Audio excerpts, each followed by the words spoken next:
नमस्कार दोस्तों, केटी voice stories channel में आप सभी का स्वागत है। हमारी आज की कहानी है पीरियड्स वाली बहू। मधु की आदत थी कि वो हर सुबह जल्दी नहा धोकर पूजा पाठ करके पेड़ पौधों को पानी दे दिया करती थी। पर जब भी यह नियम महीने में किसी दिन नहीं हो पाता था तो मधु की सास सुलेखा अपनी बातों का पिटारा खोलकर बैठ जाती थी।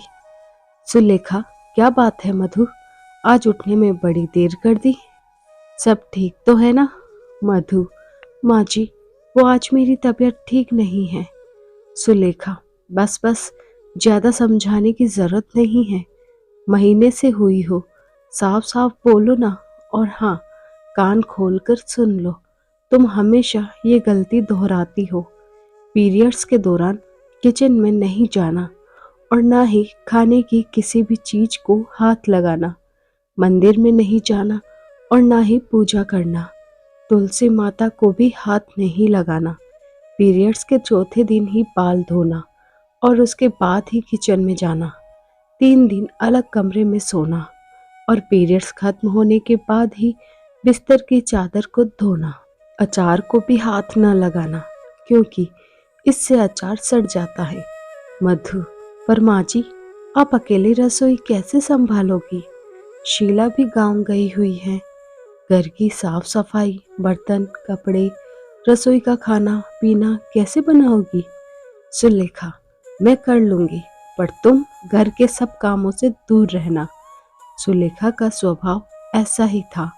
वो अभी भी पुराने विचारों में जीने वाली महिला थी, इसलिए वो पीरियड्स को घिनौने नजरिए से देखते थे। 3 दिन मधु हद से ज्यादा परेशान हो जाती है। कभी कभी तो इन दिनों में उसका खान पान इतना खराब हो जाता था कि वो बहुत कमजोरी महसूस करने लगती थी। इसका सबसे बड़ा कारण था उसकी सास का पीरियड्स को लेकर अंधविश्वास। मधु, क्या करूं? आज तो मेरी हालत बहुत खराब हो रही है। बार बार बाथरूम जाकर मैं तंग आ गई हूँ। बहुत कमजोरी महसूस हो रही है। मन कर रहा है कि एक कप गरम गरम चाय मिल जाए तो पेट की सिकाई हो जाएगी। पर माँ जी तो मंदिर गई है, दर्द सहन नहीं हो रहा है। मुझे मजबूरी में चाय बनानी होगी। मधु की तबीयत बहुत खराब हो रही थी, इसलिए वो मजबूरीवश अपने लिए रसोई में थोड़ी सी चाय बनाने के लिए जाती है। तभी सुलेखा आ जाती है। वो इतनी तेज गुस्से में चिल्लाती है कि भरी हुई चाय की प्याली मधु के हाथ से छूट जाती है। सुलेखा, हे भगवान, मेरी रसोई अपवित्र कर दी। मैंने कहा था ना, महीने से हो रही हो, रसोई के भीतर नहीं जाना। मधु, माँ जी, वो मेरे पेट पे बहुत दर्द हो रहा था। आज दूसरा दिन है तो तबीयत ज्यादा खराब है। सोचा चाय से थोड़ी राहत मिलेगी। आप थी नहीं तो। मधु अपने पेट को पकड़े खड़ी थी।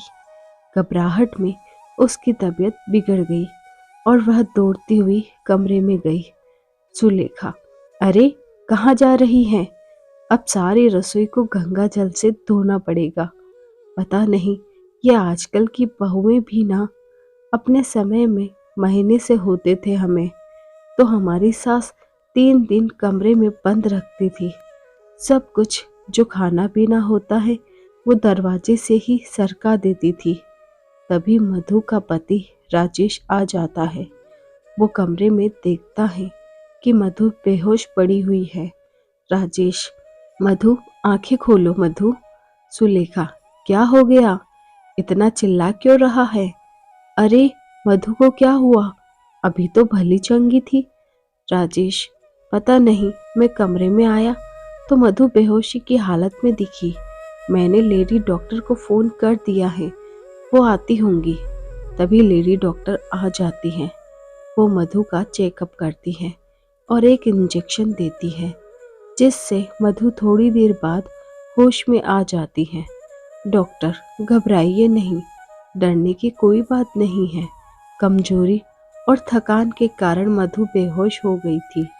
मधु, डॉक्टर, वो मेरा आज सेकंड डे है। तो डॉक्टर, ओके मधु, तुमने सुबह से क्या खाया है? मधु, डॉक्टर, मैंने तो सब कुछ खाया था। अभी थोड़ी देर पहले ही माँ जी ने मुझे दूध और फल दिए थे। Doctor, okay, good. जब इतनी अच्छी सासू माँ है फिर तो तुम बहुत किस्मत वाली हो, वरना मैंने तो बहुत घरों में देखा है कि आज भी पुरानी रीति रिवाज निभाए जाते हैं। बहुत सी पुरानी औरतें अपनी बहू को इन दिनों में रसोई में जाने ही नहीं देती। लेडी डॉक्टर जो बातें कह रही थी उससे सुनकर सुलेखा अपने आप पर बहुत शर्मिंदा थी। मधु ने उसके बारे में झूठ क्यों बोला था, जबकि मधु ने कोई दूध फल नहीं लिए थे। डॉक्टर, राजेश जी, एक बार मधु जब ठीक हो जाए तो क्लिनिक ले आइएगा। मैं मधु का हीमोग्लोबिन टेस्ट कर लूँगी। बाकी मधु, तुम अपनी डाइट का ख्याल रखा करो। हरी सब्जियाँ, ड्राई फ्रूट्स, फ्रूट्स और बाकी सब तुम्हें खाना है। तुम्हारी सास भी बहुत अच्छी है। सुलेखा, आप चिंता मत कीजिए डॉक्टर साहिबा, मैं अपनी बहू का पूरा ख्याल रखूंगी। डॉक्टर के जाने के बाद सुलेखा मधु के साथ बहुत प्यार से बर्ताव करती है। रात तक मधु की तबीयत में सुधार आ जाता है। सुलेखा, मधु बहू, ये टिंडे का मसाला जैसा तुम बनाती हो वैसा मुझे बनाना नहीं आता, जरा रसोई में तो आना। मधु, पर माँ जी, मैं। सुलेखा, हाँ बेटा, देखो मैंने प्याज भुनने रख दी हैं, बाकी टिंडों में मसाला तुम अपने हिसाब से भर दो। मधु झट से सुलेखा के गले लग जाती है और रो पड़ती है। मधु, आई लव यू माँ जी। Sulekha, I love you too मेरी प्यारी बहू रानी। दोनों सास बहू का प्यार देख राजेश को भी तसल्ली हो जाती है। उस दिन के बाद सुलेखा ने कभी भी पीरियड्स के दिनों में अपनी बहू मधु से छुआछूत नहीं मानी। सुलेखा जानती थी उसकी छुआछूत के कारण आज उसकी बहू मधु की जान को खतरा हो सकता था। सुलेखा को अपनी भूल का एहसास हो चुका था। मधु भी अपनी सास की बदलती सोच देखकर बहुत खुश थी। धन्यवाद। तो दोस्तों, कैसी लगी आपको ये कहानी पीरियड्स वाली बहू, हमें कमेंट करके ज़रूर बताइए और हमारे चैनल को लाइक, शेयर, सब्सक्राइब कीजिए। बेल आइकन को प्रेस कीजिए ताकि न्यू स्टोरी का नोटिफिकेशन आपको मिल सके। Thank you.